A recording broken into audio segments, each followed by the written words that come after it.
COVID. Bagaimana orang sedunia bisa dibohongin tentang COVID itu? Bagaimana seluruh dunia bisa divaksin tanpa tahu apa itu yang dimasukkan dalam tubuhnya? Dan sekarang penelitian-penelitian menunjukkan betapa ngerinya akibat dari booster yang mereka berikan. Baru hari Kamis kemarin Pfizer dengan Moderna mengajukan izin pada FDA untuk membuat vaksin lagi Omicron yang ada XBB-nya, XBB R apa. Artinya mereka akan membuat penyakit lagi. Nah, seperti itu. Kalau kita terus seperti ini, kapan kita mau selamat? Bapak-bapak, kita harus berhenti untuk bersangka baik tata cara di negara ini. Kita harus mencari jalan dengan cerdas, mencari jalan keluar dengan cerdas. Kalau menurut saya, ya harus ada revolusi konstitusi tanpa ampun. Nggak bisa lagi dengan 2002.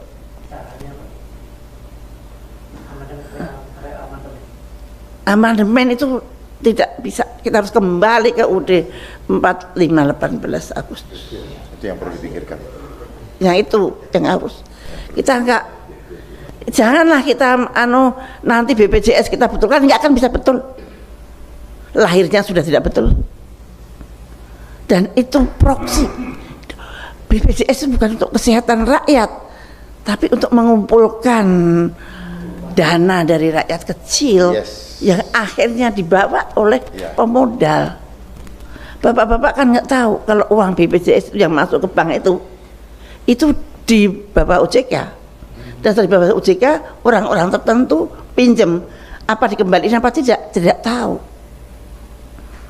Nah, bayangkan saja, saya itu betul-betul untung saya berjuang bukan karena saya supaya dikenal atau apa, enggak, saya berjuang karena Allah. Karena saya menjadi Menteri Kesehatan juga karena Allah. Saya bukan orang partai, bukan orang apa-apa, tiba-tiba disuruh jadi menteri dalam 2 jam. Nah, saya menolak berkali-kali tapi dipaksa oleh Pak SBY yang selama ini tidak pernah saya kenal. Nah, saya menganggap itu dari Tuhan. Maka saya tidak pernah berani keluar dari koridor yang Tuhan atur. Nah, itu bayangkan saja, saya ini melawan WHO. Saya menyetop flu burung. Flu burung itu yang bikin flu burung sama yang bikin COVID sama. Bahkan flu burung itu lebih ganas.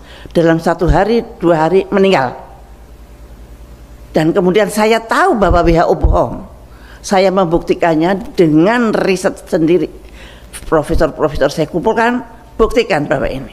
Mereka mengatakan human to human transmission, saya mengatakan tidak, ini buktinya virus saya tidak mempunyai reseptor human to human. Mereka mundur. Mereka mengatakan bahwa orang itu mati karena ketularan ayam yang mati. Saya membuktikan ayam yang mati dan orang yang mati tidak ada hubungannya. Virus yang ada di ayam tidak akan mengganggu orang. Mereka mundur. Maka kalau bapak-bapak lihat grafiknya flu burung itu begini tuh, tidak begini kayak COVID. Begitu hilang. Mereka saya kalahkan dengan politik transparansi. Begitu hebatnya keberhasilan itu di luar, dan saya tahu bahwa ada sesuatu yang berbahaya di negeri saya, yaitu Namur saya tutup, Pak.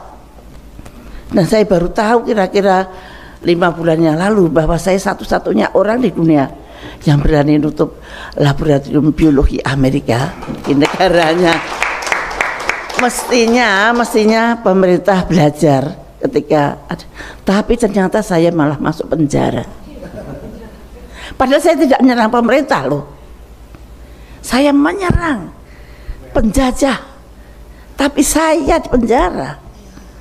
Dengan tentu saja dengan caranya, dengan fitnah, dengan apa. Saya di penjara 4 tahun, Pak. Tapi ya nggak apa-apa. Saya berpikir barangkali tidak ada yang mau mengerjakan pekerjaan itu kalau saya tidak di penjara. Betapa ngerinya kalau Namru itu masih ada dan kemudian ada COVID, kita lebih parah dari Wuhan.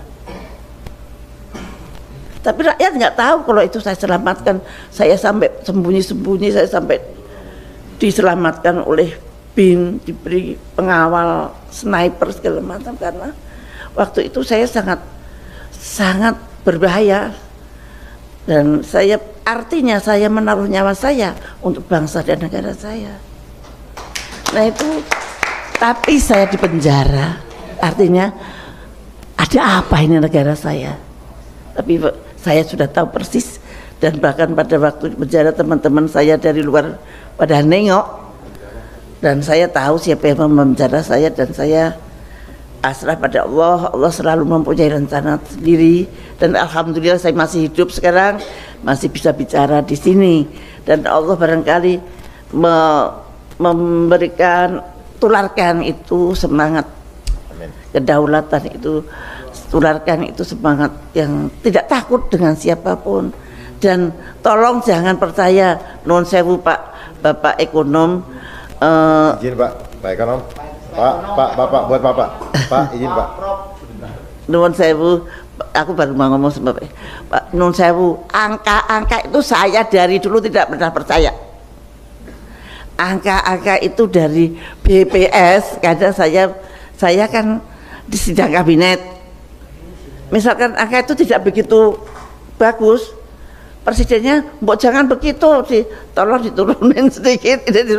Saya selalu berantem itu. Kemudian saya karena membuat Jamkesmas, saya maunya rakyat miskin semua tercover. Waktu itu yang saya cover baru 86 juta. Lah, saya dimarahin sama Menteri Keuangan. Bu Menkes itu senengannya lebih banyak orang miskin, padahal itu real. Ini saya dapat catatan itu dari ibu-ibu PKK yang tahu. Bu PKK itu ngangon 10 orang, mana yang miskin banget, mana yang tidak, dia apal banget. Nah, itu betul-betul angka yang real. Tapi kalau menurut Menteri Kesehatan, Menteri Keuangan cuma 36 juta, saya 86 juta. Akhirnya Pak SBY dengan bijaknya, ya sudah, yang lainnya niar miskin. Near poor. Nah itu jalan. Tapi saya terima kasih bahwa dia tidak, ya kita nurut ke Departemen Keuangan dong, enggak. Nah angka itu seenaknya menurut kemauan mereka, tujuan mereka. Bappenas itu yang ngatur uang itu bukan kayak kita Pak, kulitnya orang-orang asing. Yang kita hanya template saja. Dan lucunya, saya heran banget. Saya dari kecil diajarin ibu saya, kalau kamu punya pendapat 10.000, tabunglah yang 2.000 atau 3.000. Yang lain kamu pakai, yang ditabung. Ini untuk nanti kalau untuk apa-apa misalkan gitu. Ternyata itu konsep yang sangat dibenci oleh penjajah kita. Duit kok ditabung itu berhenti katanya, mengganggu pengelolaan keuangan dunia. Nah, yang namanya APBN itu selalu sekarang 1.000, tahun depan harus 1.200, tahun depan lagi harus 1.400. Tidak peduli berapa pendapatan kita. Jadi kita harus utangnya harus nambah terus. Lucu toh, lewat belanja kok berdasarkan habisnya belanja, bukan hasilnya pendapatan. Mau pendapatannya 1 triliun, ya belanjanya 800 triliun gitu. Nggak boleh. Harus utang 2 triliun, harus utang. Itulah mengapa kita hutang. Dan hutang itu sudah ditancapkan dari tahun 70. Jadi nggak bisa marah-marah di hari sekarang. Nah itu bisanya berubah ya, dengan revolusi. Karena tanpa revolusi kita tidak mengejar antara perubahan dan bukan perubahan. Sekarang banyak sekali perubahan, ada presiden yang ini perubahan apa benar dia tahu apa yang harus dirubah? Dia nggak tahu. Siapa tahu? Karena yang tahu pasti tidak akan bisa berenang sampai di situ.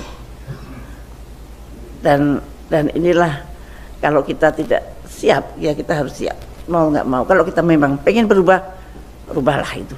Kembalilah ke Undang-Undang Dasar 45 18 Agustus 1945 yang asli. Nggak ada jalan lain, tidak ada. Saya kira demikian. Wassalamualaikum warahmatullahi wabarakatuh. Terima kasih Bu Menteri. Jadi beliau diminta menjelaskan revolusi tadi. Silakan. Satu, tentang revolusi. Revolusi itu tidak harus berdarah-darah. Kita pernah revolusi tapi Anda semua tidak merasa, yaitu berubahnya Undang-Undang Dasar 45 menjadi Undang-Undang 2002. Anda tidak merasakan? Itu revolusi.